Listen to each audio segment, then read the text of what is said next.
Welcome to the Deep Dive. Today we're digging into a report from Counterpoint News. It just came out May 22nd, 2025. Yeah, it's called Remembering the July Uprising. Exactly. And it looks back, 10 months. And it asks this really critical question. Have we started to forget? Right.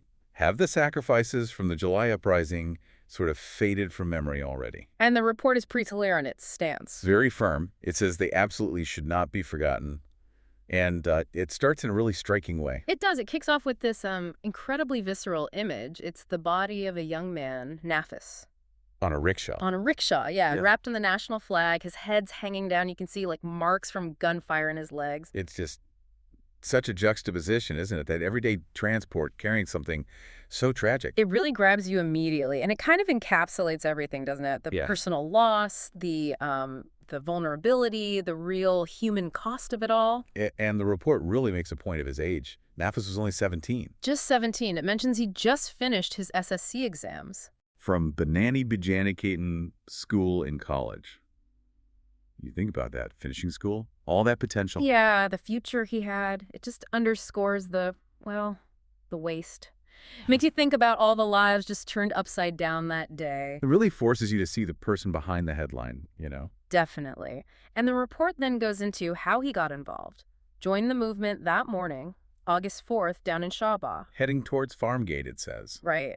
Just like it seems many other young people who felt they needed to be there, it sounds quite ordinary in a way. Then there's that detail about his mother. The last phone call. Mm-hmm. Around 1:30 p.m., he told her he was okay. And she just begged him to come home, like any mom would. Exactly. Knowing what happened next, that simple exchange, it's just heartbreaking. You think about the family, the ripple effect. It's devastating. And then the report shifts to the father's search. Right when he couldn't get through to Nafis later, just imagine that agony. Going from place to place, Shaba, Farmgate, checking hospitals. A total nightmare for a parent. And he gets home midnight, no news. And that's when they see it. The picture online. Yeah, that viral Facebook image. The same one the report starts with. His sister recognized him. Wow. And that point about the image going viral, Mm-hmm. it shows how social media, citizen reporting, it plays such a role now, doesn't it? A huge role, especially in getting information out when things are chaotic. Okay, so this is where the story takes a really dark turn, focusing on the rickshaw driver. Nur Muhammad, his account is just harrowing. He's this, unwilling witness. And the report stresses he wasn't even protesting, just working. Exactly. Picked up passengers near Parliament, then Mog Bazaar, heading towards Farmgate, just doing his job. It shows how easily ordinary people get swept up in these massive violent events. Precisely. Just going about his day, and suddenly he's near the Farmgate police box and there's gunfire.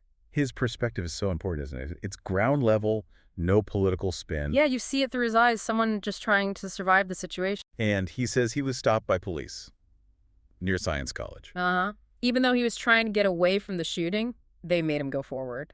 And then told him to put something in his rickshaw. He didn't know what at first. Then he saw it was Nafis's body.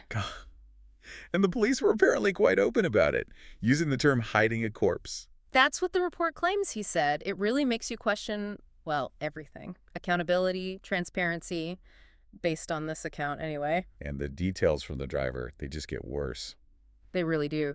The report includes these incredibly callous remarks he supposedly heard from the officers. Like joking about needing more bullets. Yeah, and one officer allegedly ordering Nafis to be shot in the legs. I mean, if that's accurate. It points to a really disturbing mindset, doesn't it? A total lack of empathy, disregard for life, at least within parts of the force described here. Makes you think about trust between the public and law enforcement. Absolutely. And despite all this, the threats, the horror, the driver, he tried to help. Showed amazing courage, really. Tried to get Nafis to Al Raji Hospital. He thought maybe, just maybe, he could be saved. But the police, according to the report, they told him, no, go somewhere else. Yeah, sorority or Dhaka Medical College. You see this tension. The driver trying to save a life, the police maybe trying to control things. What does that suggest about the situation on the ground then? Well, it points to total confusion, maybe conflicting orders, different priorities playing out in that And moment. he couldn't even get into El Raji. No, the report says he was blocked there, possibly by political activists, so he had to go to Chikungunya Hospital instead. So it wasn't until the army got involved. That seems to be the turning point in his account. The report says the army insisted Nafis go to the emergency room, and they actually got involved in transferring him to Sohrawardy. That's significant, the army stepping in like that. It definitely raises questions about how different authorities were responding during the uprising. But we know the outcome. Tragically, Nafis didn't make it. No, his name became synonymous with the uprising's toll. But the rickshaw driver's testimony in this report, it doesn't end there, does it? Not at all. He talks about what happened or almost happened next. The police trying to dispose of the body. In a manhole. Yeah, apparently they couldn't find the cover, so the plan was just to leave him. Unbelievable.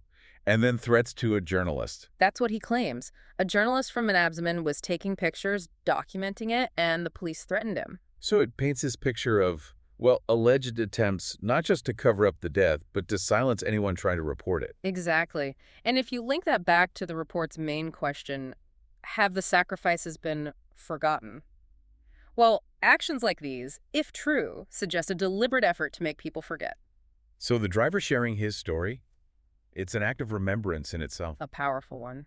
Resisting that erasure despite the risks. So the report ends on a really strong note. Very resolute. A commitment. We won't forget Nafis. We won't forget the others. And it expresses this clear disdain, condemnation really, for the police force described in the account, holding them responsible. Yeah, the tags are just simple. July Uprising. It stands on its own. So after going through all this Counterpoint news report, what's the main takeaway for you?